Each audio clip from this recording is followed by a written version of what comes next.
Afternoon all.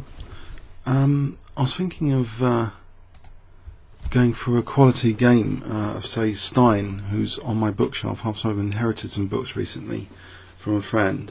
So Stein was a great attacking player. He died a bit prematurely at about, I think, the age of 38, a heart attack, unfortunately. But he was regarded as, one of the champions of his time. Fischer, his last memorable game in the classic 60 memorable games book, had, I think, When Champions Meet, and it was against Stein. So anyway, we might be doing a few Stein games in the future as well as more Bronstein games, but it's easier to sort of talk about my own game. So here, actually, HorseTheWhite, he's actually the highest rated person I've faced on this auto pairing. I wonder if this is going to be a tricky game indeed. Okay, let's see his stats.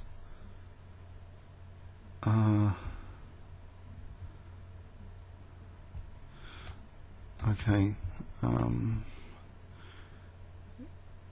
Oh blimey, his 1 minute rating is 2403. He's been up to 2567 on 1 minute. That's interesting. It's 5 minutes 2306. Maybe it was better if I didn't read his stats. So his 15 minute,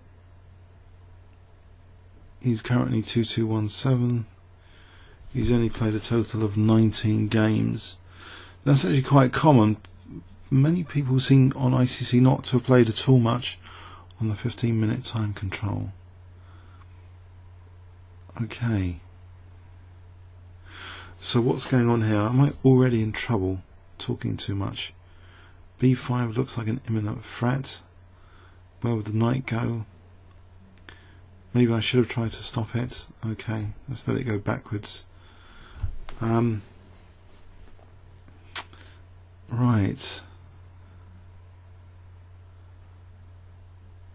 How is his bullet rating so strong at 2403? That's a pretty good achievement. 1 minute rating. Is that his bullet rating is 2299? So this guy's pretty good on the most extreme form of chess for speed.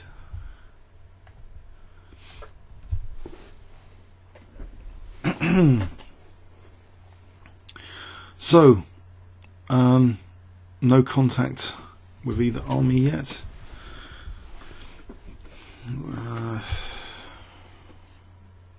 I have a suspicion I'm going to be slaughtered. It's an intuitive suspicion. It's not because I'm feeling that the position is terrible, or that I'm particularly intimidated by the opponent, but I would be willing to bet I'm going to be slaughtered in this game. Unfortunately.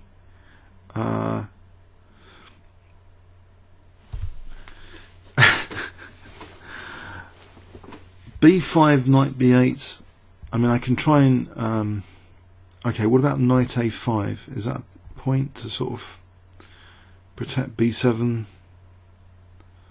Otherwise knight d2. If knight b8, knight d2, what do I do about b7? It's hard to do anything about b7.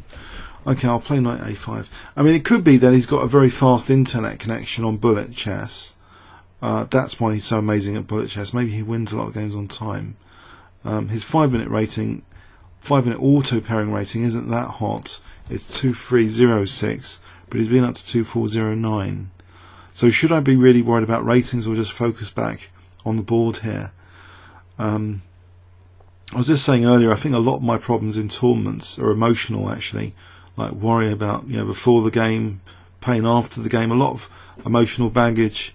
I think I can do without it a lot of the time, just focus on the position. But again, no pawn captures at all. The army's just sort of in tension here, and okay. So I wonder how he's going to proceed. So what about g5, knight g6, and then g4?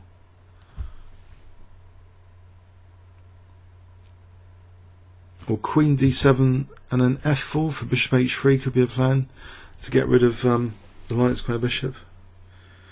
Or even d5 might be a plan to break open the centre. There's a choice of plans here.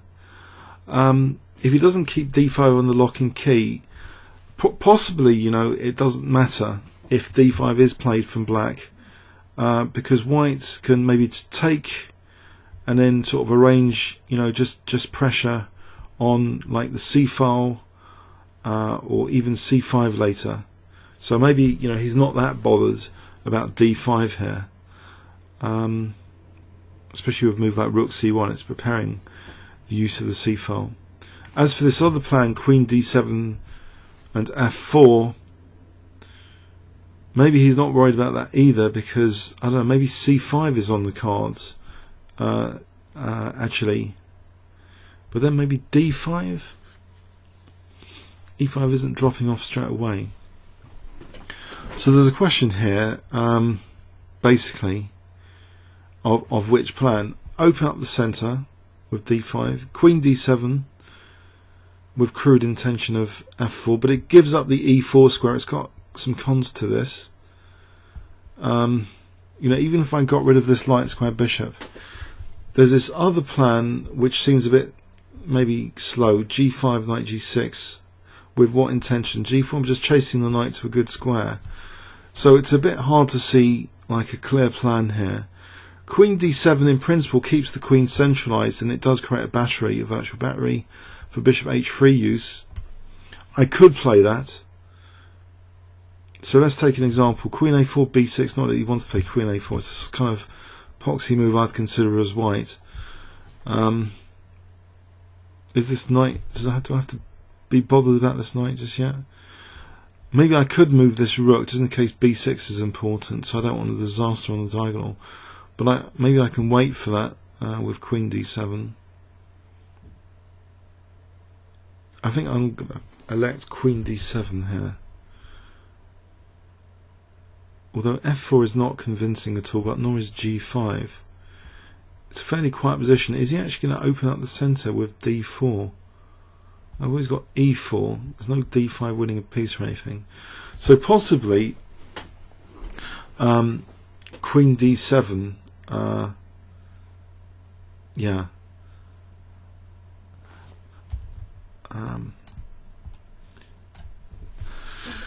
Okay, it might be worth saying, why do I think I'm going to be crushed? Probably the main reason is the racing. Actually, when I see 2217 on this rating system, that's the highest I've played, and I think on this system, I suspect I'm going to be crushed because I haven't played that sort of rating yet, and not many people play 15-minute games. So I suspect he's won most of his 15-minute games. So he's won 10. Actually, he's lost 5. He's drawn 4. Total of 19 games. Okay, so maybe he's beatable. Okay, keep a bit of optimism. But we've got this game position. This is probably the most commentary I've ever done for a game without any contact yet between the two camps. So the first contact might be f4, but I'll be weakening e4. So do I really want to do that?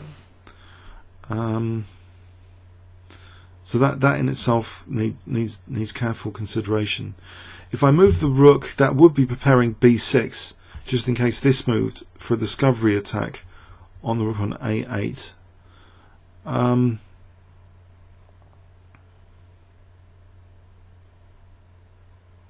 Okay. I think it's probably time I could get another cappuccino. I could probably nip downstairs and get another cappuccino. The way he's using up a lot of time here. I don't know. Maybe he's doing a video or something.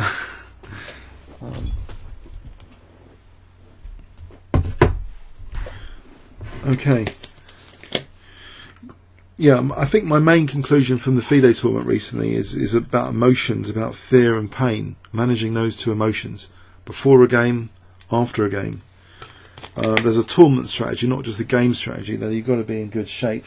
During the games, drink plenty of water. A lot of people water bottles, maybe walk around when it's the opponent's move sometimes, just trying to enjoy the event. I think, you know, stuff like that helps to enjoy the tournament anyway, even if you know, you didn't gain rating points. To enjoy a tournament is important. So okay, I think moving this rook, I don't need to commit yet to f4. I want to be able to play b6. Should I be worried about c5? I'm not sure. Probably d5 is still playable, but if I get the rook out of there for b6, I can't see an issue with that just yet.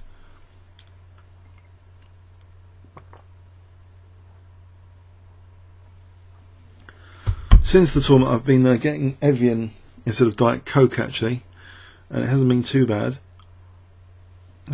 Haven't missed the Diet Coke too much, maybe in the first 2 days, but now it's a bit better.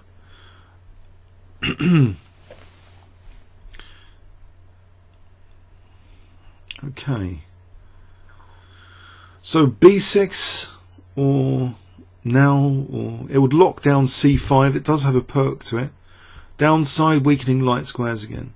So there's a common theme of weakening squares here. If I play f4 weakening e4, b6 weakens c6 as well as d5 quite fatly, because as soon as I play b6, say he does get in knight d5, not immediately, because I think I can take that immediately, even the discovery there's d takes protecting there, but if knight e1 or knight d2, actually he's taken away knight e1 to c2 to e3, which is a standard maneuver, but say knight d2, then knight d5 will be a serious threat. It will be perched there and not able to be challenged with c6 later.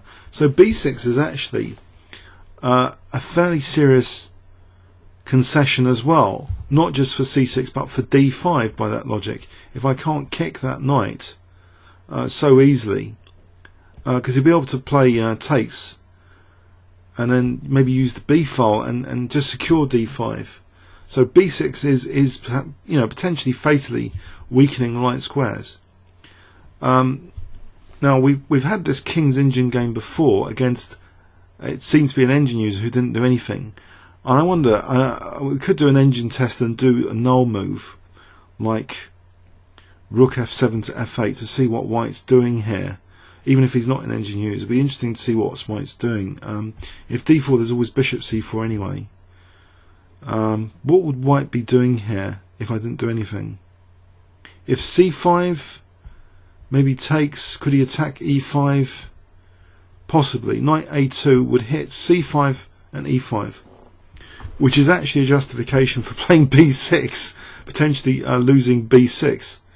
If c5 is potentially losing for me, what about the b3 square? He's giving up some squares and control of d5. Maybe I just take the impact of it. I allow cd, and I just celebrate these light squares. So a null move here, instead of f4, which gives up e4, or g5 knight g6 g4, which does weaken my king, I could just test the water with rook f7 here. I wonder. This is protected against knight h4. So okay, let's go with rook f7. Just to do a quick test what White is doing. If he's the stronger player, maybe he should come up with the active plan.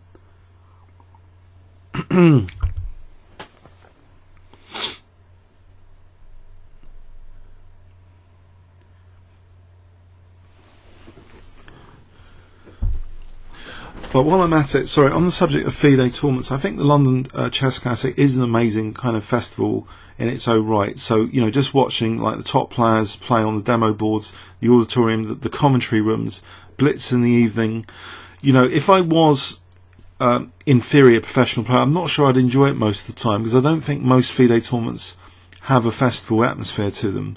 In fact, there's this chess-based news report recently of someone, a dragon expert, this grandmaster who didn't have a good time at one of the FIDE tournaments in previous year. He won. Okay, so knight d2 is not actually threatening b7, so I wonder if I just do nothing, what does White do? Maybe knight b3 takes, then I just protect b8 just for a laugh. Am I going to get a worse position pretty soon? What about king h7 to just reserve the possibility of f4? I think he's going to force a worse position on me when he plays knight b3.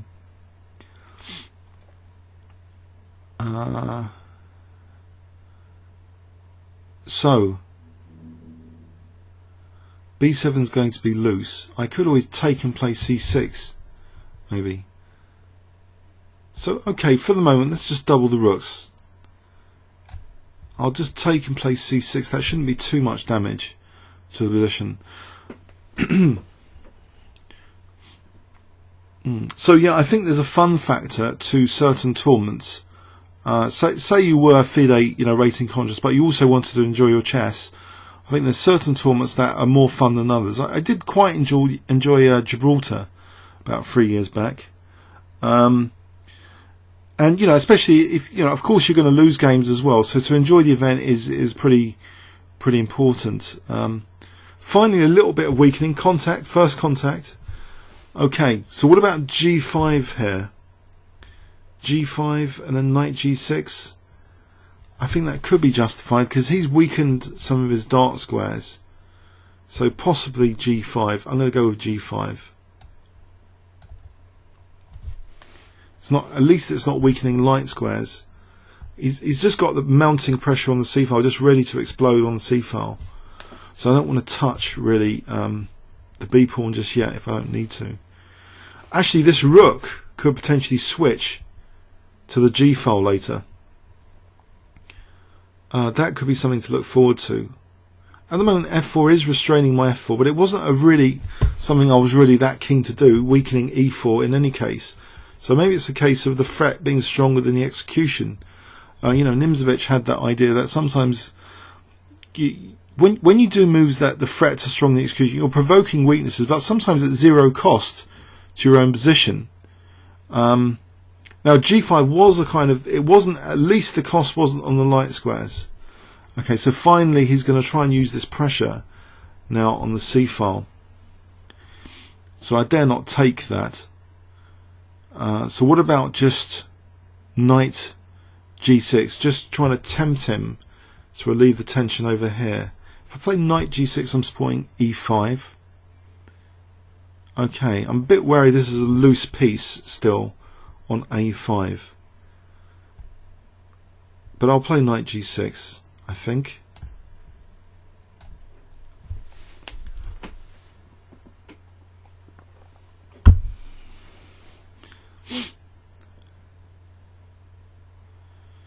Maybe it was Nmsevich's reputation though, as he was a very fine tactician as well. Uh-oh. Now I'm suffering structural damage. My position is probably going to be a wreck now after B6, but it's virtually forced. At least I'll be getting the dark square bishop. If he does take. He could just retreat and just laugh at my position now with that big knight on D5. If he takes, then I might have some dark square compensation in the future. But just bishop B2, and he has conceded something from me. But at least the C5 break is not on. Okay, so D5 is now officially weak. This kind of EF tactic, bishop G7, rook G7. Thankfully, knight F6 is not working, forking king queen because of this reserve rook protecting F6. So maybe EF could be on the cards soon. Okay, I have to take. I'm going to have to sack pawn as well if he tries to win that pawn. Well, he can't at the moment because he takes, would be hitting his queen. I think it's now time to get onto these dark squares somehow. So maybe G takes, E takes, knight, bishop E5 after. I think I have to open this just in case the G file is useful. Also the knight H4 is introduced there if G takes. Knight H4. This is a very leisurely paced 15-minute game from both sides. So this knight is protecting F4, but can I get in bishop E5 after an F4? So I think I'm going to go for that. This knight for this knight doesn't seem like a bad deal. Also the bishop coming into D4 doesn't seem so bad either. Okay, I want to liberate this F pawn. Something he was, I assume, a bit frightened of earlier. So he's taken with that pawn, which means the G file might be useful. And what about bishop D4 check here? Bishop D4 check, knight F3, bishop C5. D4, bishop's going to go to B4 or something. Not really what I intended for the bishop. But I want to make way for rook g7, so let's go for that with tempo.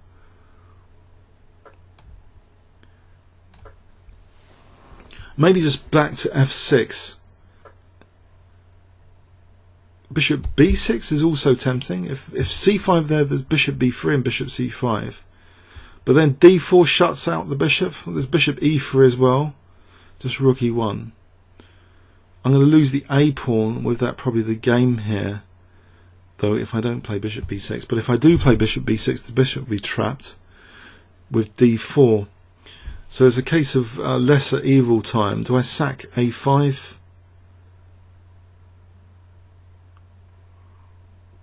Probably I've already gone wrong, because d4 and c5 would seem to swallow the bishop. Even with bishop b3, the bishop's going to be trapped there. So I'm losing the a pawn now by force. So I'm going to have to prepare something extremely cunning, like an exchange sack on g2 soon, or a quick d5 break.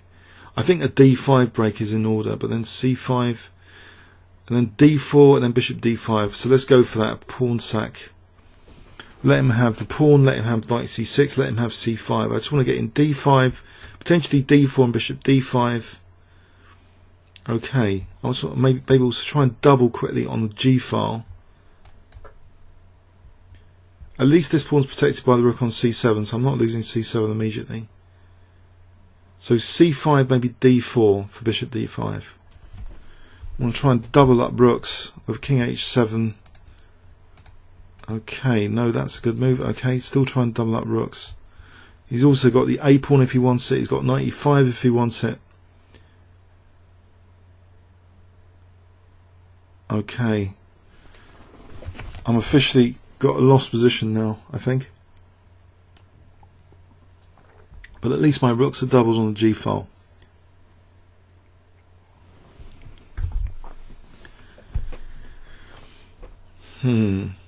Not okay. Now maybe d4 is the chance for bishop d5 to get rid of this defensive bishop. Sometimes I don't know. G-file counterplay is more dangerous than the positional operations of the opponent. So if he wants to win that a pawn, I think it comes at some cost now to king safety. He sorted that out. Okay, pile the pressure on. Okay, pile the pressure on again, maybe. Actually, there's rook e2. Is that a big concern? d4 will be a bit weaker. a5 doesn't do anything. If he took with the pawn, no. What about if I try and treble with rook here, and then queen g7? I want to try and treble. Where can this bishop usefully go to challenge his bishop? Actually, bishop moves rook g1 is mating. Bishop h4, rook e2 is still useless. Can the queen usefully come in? He's getting a bit short on time. For a master bullet player, it's a bit strange. Now this bishop's being attacked. Can I just slip over here for a moment?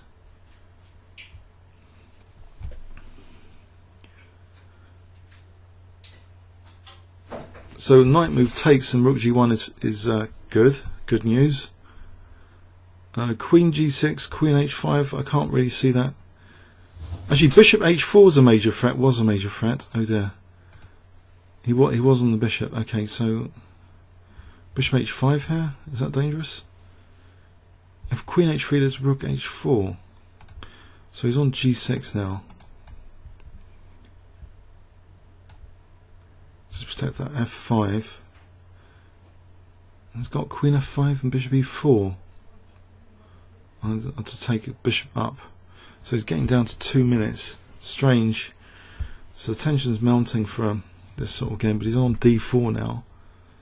If I play bishop h4, rook h4 for queen g3, I think that's more tempting. And queen f5, bishop g6. But if h3, rook h3, if takes, might be on f1. So queen g3, imminent threat. Okay. Bishop f3, almost the move. Rook h3 for bishop f3.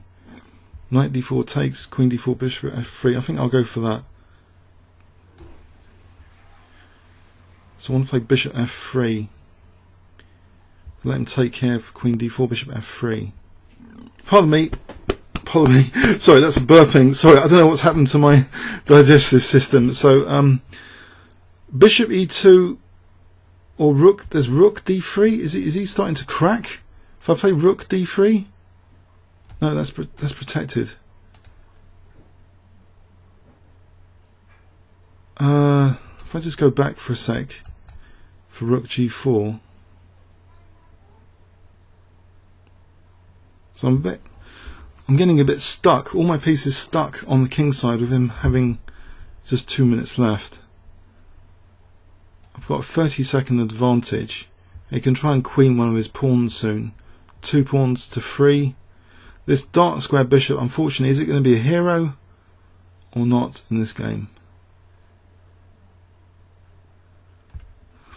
Okay, he's going to do something with his pawns pretty soon. If I play bishop d1, is that silly? Doesn't really do much. What about this idea again? Bishop to h3 might be interesting. And then rook g4, so that would be 3, 4. Everything on g2. The end game was everything on f3 is quite spectacular. It would be cool if I get everything on g2. And then maybe bishop h4 would play a role. Okay. So here, rook h3. Just to drive the knight away. But there is knight d4 to factor in. Rook d3, I don't know. Let's go for that. Okay. So if I take on e5, at least the bishop's done something. Okay, I can take on d3 here if that's any use. Okay, this is getting quite exciting.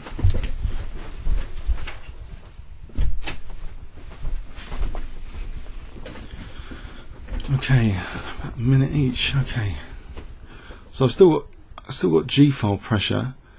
Bishop h3. I'm gonna have some water. It's getting too exciting. Well, queen sack. I don't think I can dare to take that. Can I?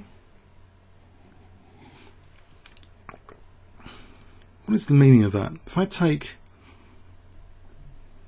queen a6, rook b8, do I trust him on that? I think if I take first to get the queen off, because then there's rook c3 actually. There'll be rook c3. This queen set doesn't work there, surely.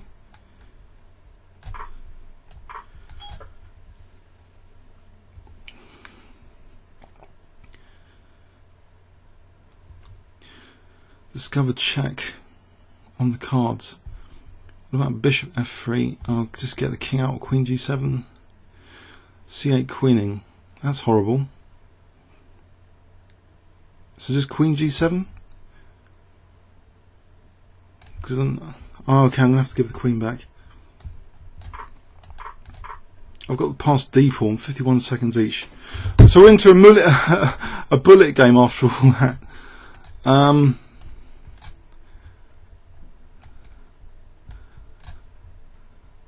Pre-move time. Oh dear. I'm going to mess it up in time trouble. That's a bit unfair.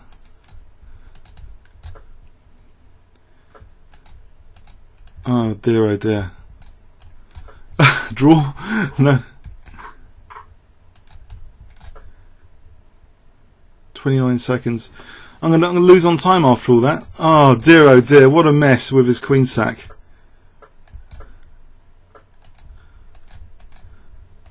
Can I try and mate him? Cheekily, he's going to kick my king off.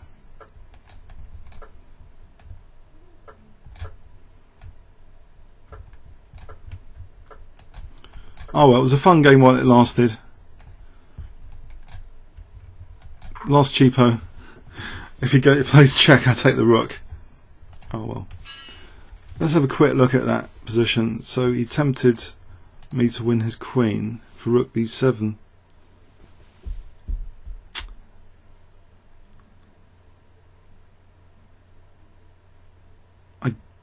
2 rooks for the queen. If I give up 2 rooks for the queen, I think it's going to be good for him. So queen g7 was what I tried. Queen a6, he just queens with check. That's the big problem. So queen g7.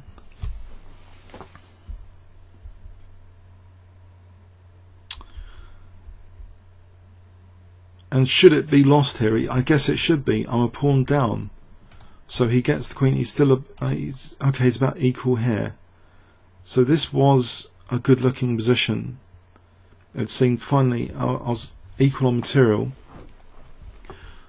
So probably just taking and rook c4, then go behind his pawn. I shouldn't lose that.